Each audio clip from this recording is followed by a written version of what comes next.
Some interesting questions that always pop up, when you're in certain flows or certain, thought-provoking topics with certain people. But the main one that always pops up is, what is the purpose of life, right? What is life? I mean, that's the first. I always like to ask, why do you use certain words? Like, certain words are very important to dissect because it starts to kind of reverse engineer the mental, because every time we use a word, we have a mental picture of that word. But what is life? When you hear the word life, what pops into your head? When you hear the word death, what pops into your head? Right? You look at one as bad, one is good. Now, I told you that in the previous video, I see everything as one now. Only because everything is basically a mirror image of the other. It may not have to be a direct mirror image of the other. Right? So when we say life is good and death is bad, because I asked a religious person this, and they said that death is bad, I would only see a bad and good thing as nothing but the polarity of one to the other. So, like, you have man and woman. Which one is good? Which one is bad? Right? So if you have man and woman, technically you could have two different genders, but they're both still appearing to be good, right? I mean, there's a social construct and you need both to actually create another individual, whether it be a bad or a good, right? Whether it be girl or a boy, whether it be a black man or a white man. So if you have white would be categorized as the good, dark would be categorized as the bad. So since man is a positive energy, a lot more of an electrical energy, man would be considered the good. So we always look at the Christian order as, Christ in man, man over woman, woman over the kids, right?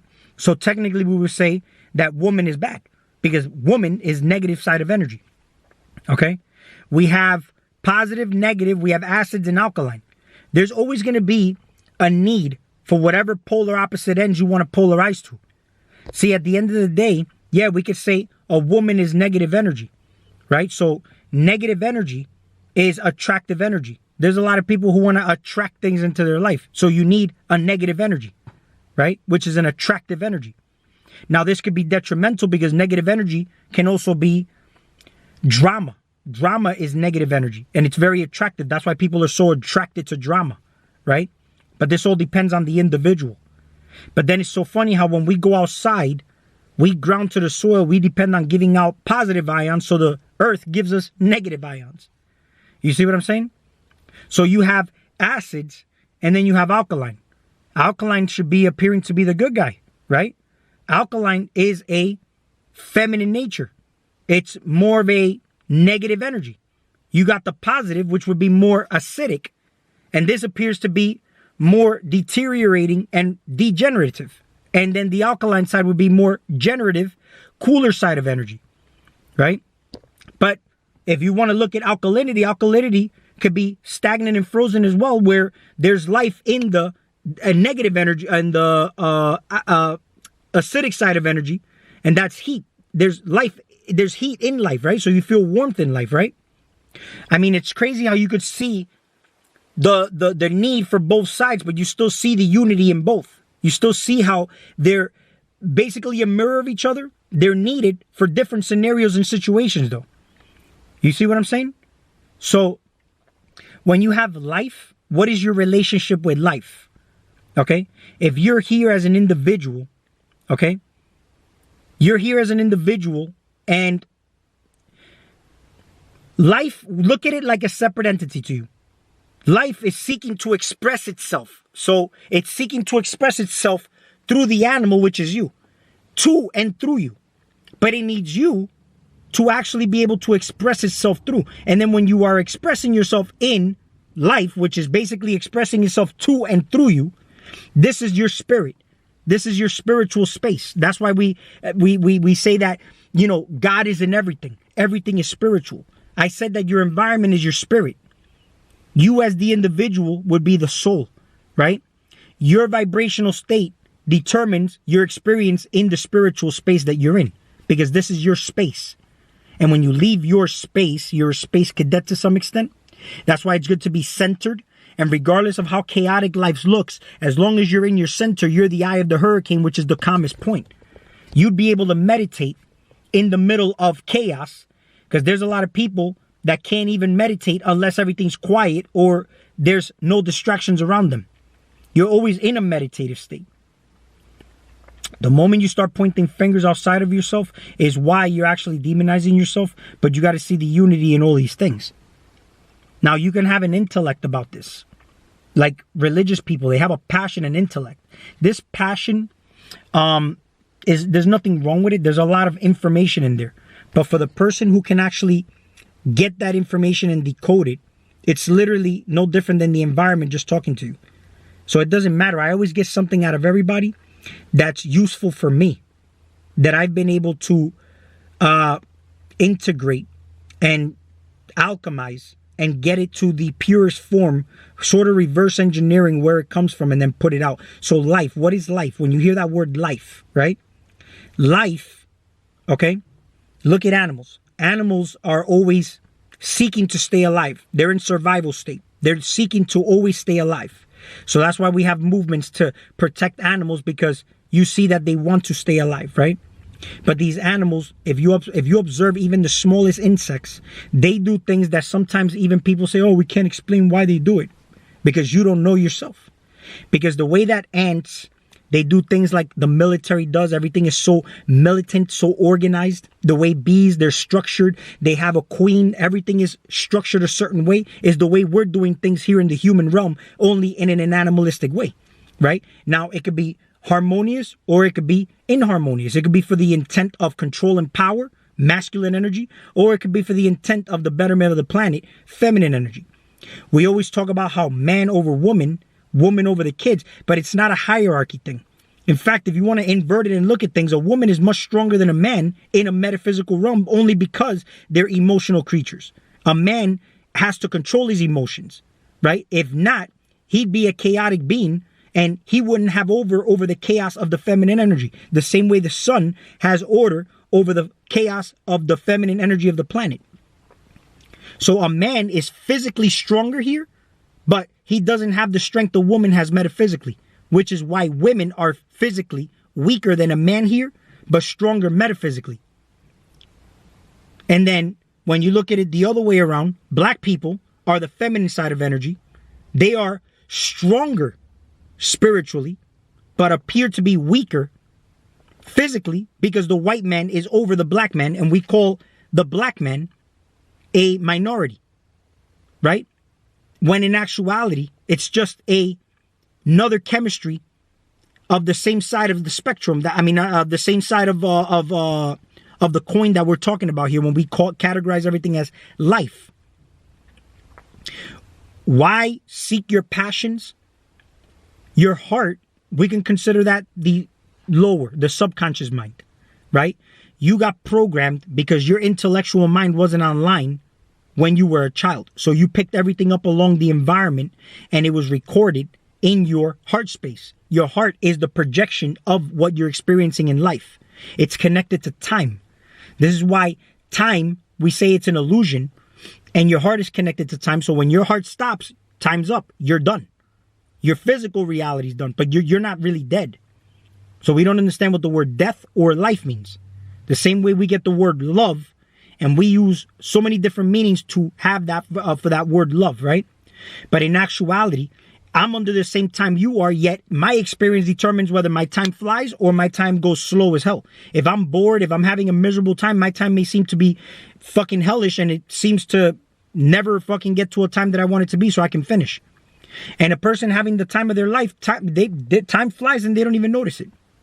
And you could be in a space here where you're in such a meditative state toward a project that you have, and all of a sudden now you lose perception of time. You forget to eat. This is you beyond the physical.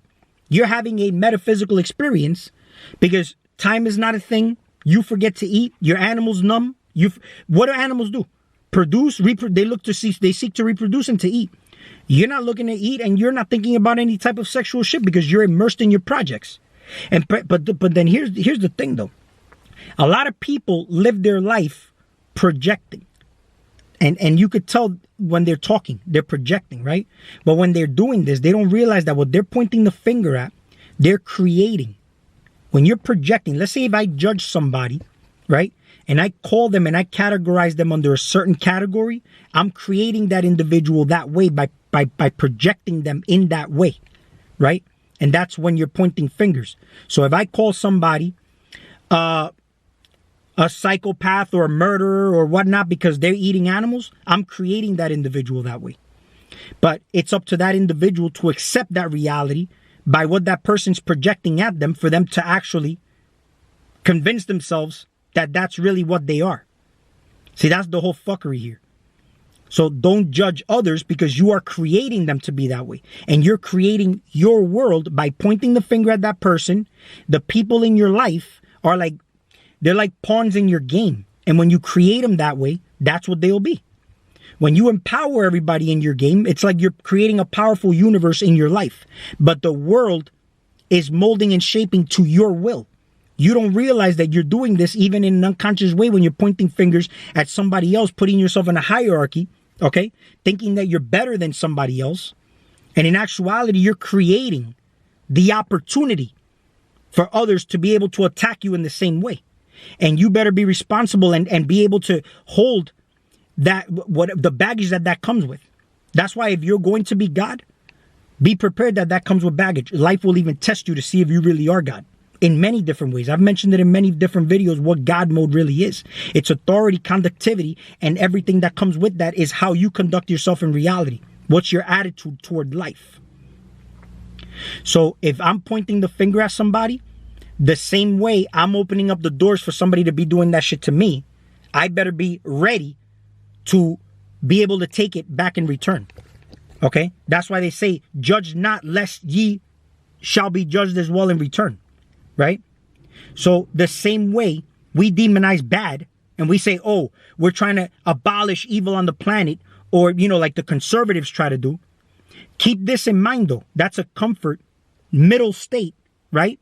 But there's no room for expansion there. In fact, the crazy thing is that the more we allow bad in the planet to happen, the more we're allowing for the opportunity to good to expand on the planet. That's why it's the same way. The stronger the villain, the stronger the hero. The stronger the hero, the stronger the villain. Motherfucking cheers, we're breaking the fucking fourth wall.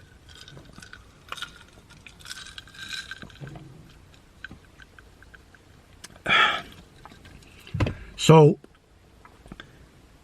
when we allow the bad, it's not to say that, and this is why they say, oh, if God exists, then why do bad things happen on the planet? The more bad expands, the more opportunity for good. It's just up to you to decide where you want to actually engage in. It's good to dwell in hell, right? In dark spaces. The whole thing is that we walk around in fear of dark or death or whatnot. The whole thing is that we're afraid to be ostracized for the shit we say. We're afraid to ruffle some feathers, right? And in kind, we'll attract people the same way. That won't be straight shooters with you. But in actuality, you want to ruffle these feathers sometimes because it's going to basically bring that shit as an opportunity back for you and for you to be able to see through the cracks that you're looking through yourself right there.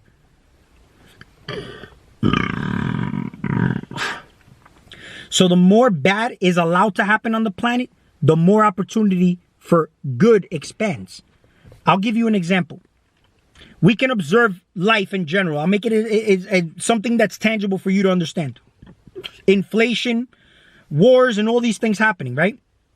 How are we supposed to keep up? They're not paying me enough money. The prices just keep going up. And then now you're put in a victim mode. You're put in a disempowered state. You can actually have one or two ways. Stay in that state where you cry about, you know, and you protest. You keep protesting because they allow you to protest. You're allowed to protest. You're allowed to go out and challenge the system and whatnot. But all you're doing is you're staying in a feminine state. And in actuality, you're supposed to overcome humanity. Humanity overall is feminine energy, la humanidad. That's when you're born again of the Father. In this way, instead of complaining, right, which is what, you know, like I said, black people are in the feminine side of energy. This is why they have something even in schools that cater to the black people overall, which is called affirmative action, right? And if anything, in actuality, you do what you're supposed to do as your race. The white man does what he does as his race, just like a woman does what she does as a woman, and the man does what he does as a man. The whole thing is we're under an illusion of a system that's designed to keep you thinking that you're supposed to do as your expression of your energy. For example, make money, provide for the house, and blah, blah, blah, blah, blah. Right? But there's a lot of women who are getting fulfilled with all this physical shit, yet they're not fulfilled by their man at all. Because the way it works is that the man is the guiding light for that woman from a spiritual space. The woman is naturally going to be in a chaotic state because she's emotional. And because a man is able to govern and control his emotions, then he's able to guide his woman the same way. The woman will never leave you. Okay, and I'll get into another video detailing that, what a true man is, because we got toxic masculinity and toxic femininity for that reason. It's a total disconnect from oneself. The same way that bad exists on the planet is because you're disconnected from yourself. And when you're disconnected from yourself, you're in a competition state. You think that you have to get one over on the other, and you have to, fight for resources because you think there's not enough. So you have to take out your opponent. That's animalistic. When you're in an abundant state, you know that there's enough for everybody. And because there's enough for everybody, everybody can strive and survive. And then because they're doing good, they can actually give you from what you're presenting as far as what you're trying to give from your passions and your heart's desire. Let's say if you're selling something or if you're doing something that you're working on as far as a project goes, right? And even we could look at this as a masculine and feminine. When you have a project, you projected this into an image, you held it in a container, that's feminine energy, you nurtured it, and then now you're able to birth your creation that you had in your mind into existence. This is how we're basically doing shit every day. But you can go one or two ways. You can complain about it. Man, the inflation, prices are going up, I don't know, and you keep pointing at the system, which is basically your daddy, your God. Or you can just say, how can I make more money? What can I do to make more money? This is an opportunity to actually separate from the system and do something that's of passion. So if you're working for this system and the system's not paying you enough, how could you disconnect from the system and start becoming more self-sufficient to provide for yourself and look for a way to make more money that would put you above the system, right? So you see how you're overcoming now even the system. That's also another system that's considered an energy that you can overcome. It's overcoming humanity overall, because humanity is, the system is there because of humanity. All right, it's created out of humanity. Humanity is the darkness, and this is where all the light and bling bling and all ding dings come in. So the moment that I, let's say, get ostracized, or the moment that I get put outside of out of society because of the way I'm thinking, right? Think about this though. If you're the type that doesn't want to ruffle feathers, it's because you're just a product of the environment you're in. You know what I'm saying? You don't have the ability. Everybody thinks that they're thinking, but they're really not thinking. You know what I'm saying? You're just basically on autopilot from what you've picked up, programs along the way since you were a child. But the moment you start thinking outside the box, that's when people start being like, yo, this guy is weird. He pushes you aside. But that's good, because that isolation, actually, you start to notice that you think for yourself and you're not thinking the way others think just because you're trying to fit into society. In other words, you're thinking for yourself, but when you integrate this power together, society has no choice but to mold and shape to your will. But you're doing this regardless. When you're pointing fingers, you're creating that individual that way, but that individual has to believe you. They have to believe that what you're telling them, that they're actually murderers and psychopaths because they're eating animals, and then all of a sudden they now hold that in their heart. You just put a mind virus in there, and now they're basically a creation that you birthed into existence by you pointing the finger and throwing that on them. Everybody's in their space. Everybody's doing whatever they're doing, right? It could be something as simple as I'll be in the middle of the cold weather and I'm drinking something that's iced, and all of a sudden I'm enjoying it in the middle of a blizzard. But the moment somebody says, hey, aren't you cold? All of a sudden you get a chill. You're like, oh shit. It's like they crystallized, they manifested it for you, right? But how strong are you to stay in that vibration, or you can actually transmute and change to where you were at originally? I know I went all over the place with this video, but it's all good because we're breaking the fourth wall. So there's a little bit of chaos on the outside of these spectrums. You know what I'm saying? So zigzag, find that center point, and, you can actually see how everything is always talking about the same shit. Religion, everything's talking about the same motherfucking shit. The system, the monetary system, money has no value. It's fucking something we agreed that to have value. So we put 100 times more value on a $100 bill than a dollar bill. Meanwhile, it's like the same to print both fucking pieces of paper, but they come out of nature, right? So a tree, right, is basically a product they used to make paper, right? I'm not saying, and because there's a lot of different ways money's made. Money, they even use animal products to make money, but yet vegans still use money, right? You're never really escaping the religion you're in unless you see the entire spectrum of things and know that they're all talking about the same motherfucking thing. You know what I'm saying? Even all the religious deities you hear of, Krishna, Buddha, fucking Mithra, they all have the same similar story as Jesus Christ, right? The sun has the same story as Jesus Christ, which is something you're observing in real time that's connected to the time that you're observing in your reality that's connected to your heart. The heart, right? Once you have a heart-brain coherence, this is where you start to actually spark a Christ consciousness in you. But it's all due to breath, energy work. There's a lot of videos online. I can also get into another video to basically explain this. But everything, when you're looking at it, it appears to be the illusion if you have to choose between one and the other. When you're in Christ consciousness or you're in the mind of God, everything is just one. That's how you know that's the true reality, not the illusion of you having to pick one to the other. If not, it's just split. It's broken. The same way, if you're broken, you're a broken individual. It can be looked at in two ways. Broken in health because you just had a bad relationship with fucking health, which is your wealth. If you're broke, that means you're poor, but you had a bad relationship with money. If your life is chaotic, how's your relationship with life? Life is seeking to express itself to and through you. Life is your spirit, your environment I spoke of outside of you, your soul, your individuality is your vibrational state, your emotions, and how you control this is how you're going to be merging these two things together to have a full expression of life. So you live life to the fullest, but you're able to disconnect from things that don't serve you, right? And this is from literally changing yourself first. It's not to, you don't have to physically disconnect from anything outside of you. It just falls out and just leaves your life without you even noticing it. So you can't abolish evil on the planet. It has to exist in order for good to exist. And the stronger evil exists, the stronger the expansion for good exists. This is why there's a big shift on the planet saying, oh, there's an awakening happening. But look at all the bad shit that's also happening. But just don't demonize and hate the bad, right? Look at it as an opportunity for the fucking good to expand too.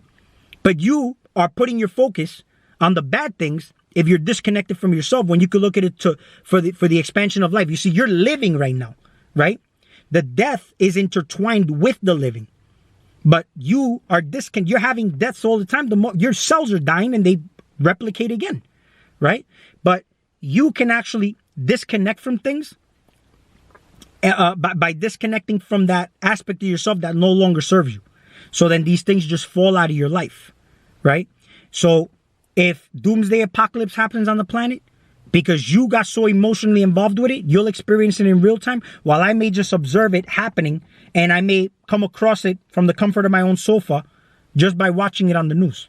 And I'm like, God damn, but then I don't get emotionally involved with it because then I can potentially attract that into my life as well, right? It's just like a rich person. A rich person's abundant because their mind is not on poverty, right? It's not to say poverty doesn't exist to that, it's there, but they're not getting involved with it. So that's all I got to say for this video. If you like, that does help my channel out a lot, and we will talk soon.